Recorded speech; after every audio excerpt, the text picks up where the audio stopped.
အားလုံးပဲမင်္ဂလာပါဘာဖြစ်ကိုကင်းရနေကြိုဆိုပါတယ်အိမ်မှာလွယ်တကူလိုက်ရှက်လို့ရမယ်ရှက်နီတန်လေးကိုများပြသွားမှာပဲဖြစ်ပါတယ်ဟိုကျွန်တော်ရှက်ပြပေးသွားမှာတော့ဘဲသားရင်းလေးပဲဖြစ်ပါတယ်ဒီဘဲသားရင်းလေးကိုဘယ်လိုရှက်လဲဆိုတာကိုကျွန်တော်ဗီဒီယိုလေးထဲမှာအသေးစိတ်ကျွန်တော်ပြောပြပေးသွားမှာပဲဖြစ်ပါတယ်ကဲအားဆိုရင်တော့ကျွန်တော်ဗီဒီယိုလေးကိုစလိုက်ရအောင်ဗျာ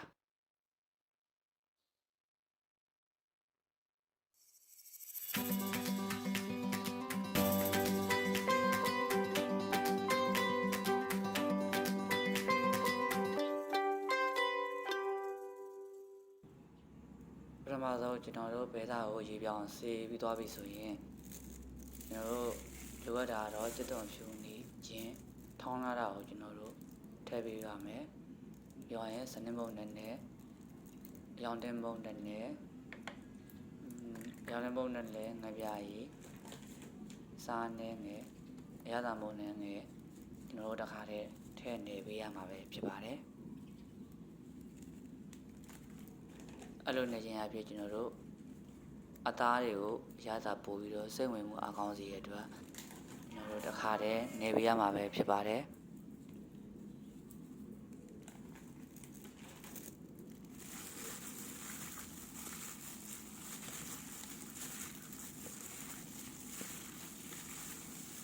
တေချာလေးနေပြီးတော့အသားလေးကိုစိတ်ဝင်အောင်လို့ကျွန်တော်တို့တေချာနှံ့အောင်လို့နေပေးရမှာဖြစ်ပါတယ်အဲ့ဒါဆိုရင်တော့ကျွန်တော်တို့နေယူပါပြီနေဝိုင်းဆိုရင်တော့ကျွန်တော်တို့စပြီးတော့ဥတည်ပါတော့မယ်စီထည့်ပြီးတော့စီပွားအောင်ဆောင်းရပါမယ်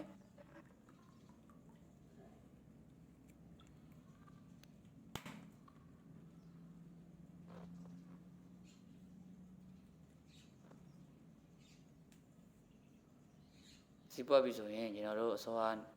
နေထားတဲ့ဘဲသားတွေကိုကျွန်တော်တို့ထည့်ပေးရပါမယ်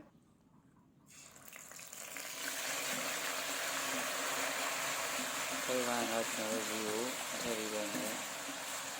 ဘဲသားမှာပါတဲ့ဒီခံဝအောင်လို့ကျွန်တော်တို့ရင်းစောနေရပါမယ်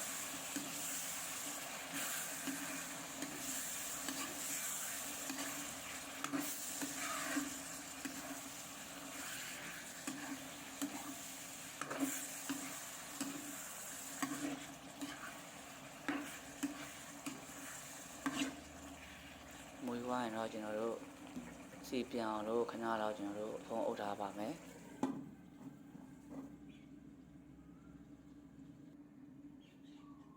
နောက်ကြမှာကျွန်တော်တို့ပြန်ပွင့်ကြည့်ပါမယ်ဘလို့စီပြန်တဲ့အနေထားလေးဖြစ်ပြီဆိုရင်တော့ကျွန်တော်တို့တွေလိုအဲ့ဒါလောက်ရေးထည့်ပေးရပါမယ်ဘဲသားနူးလောက်တဲ့ဒီကိုကျွန်တော်တို့ရေးထည့်ပေးရပါမယ်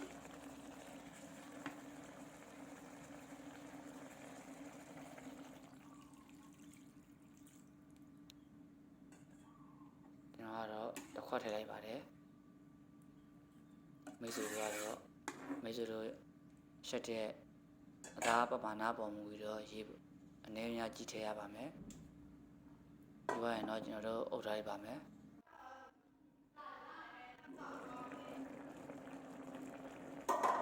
ခဏကြာမှဖွင့်ကြည့်လိုက်ပါမယ်ရှင်နေငယ်ခံသွားပြီဆိုရင်တော့ကျွန်တော်တို့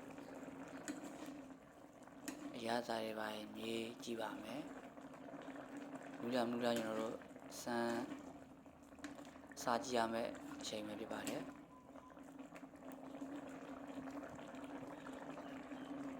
ကျွန်တော်တို့မရှက်တဲ့မိတ်ဆွေတွေတော့ကျွန်တော်ဆက်ပြဖြစ်ပါတယ်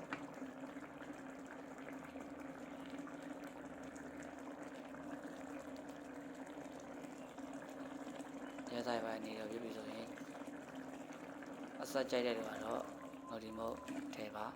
မကြိုက်တဲ့တွေကတော့မထဲပဲနဲ့ဒီတိုင်းလေးပဲထားပါမဆလာလေးလည်းဖြူပေးပါမယ်မွေးအောင်လို့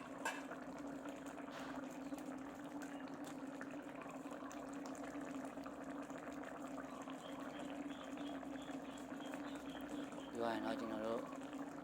နောက်တစ်ခါတော့ကျွန်တော်တို့ခဏလောက်အုပ်ရိုက်ပါမယ်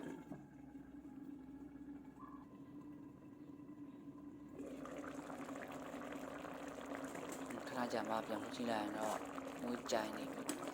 စားခြင်းတဲ့ဘွယ်ဘယ်ရရင်လက်ရလေးကိုရရှိရဖြစ်ပါတယ် ကျွန်တော်မိတ်ဆွေတို့လည်းကိုယ်တိုင်ချက်တက်ပြီးလို့တင်ပါတယ်ကျွန်တော်ဗီဒီယိုလေးကိုဆုံးအောင်ကြည့်ပေးတဲ့တယောက်ချင်းတယောက်လည်းကျေးဇူးများကြီးပဲတင်ပါတယ်နောက်ထပ်လည်း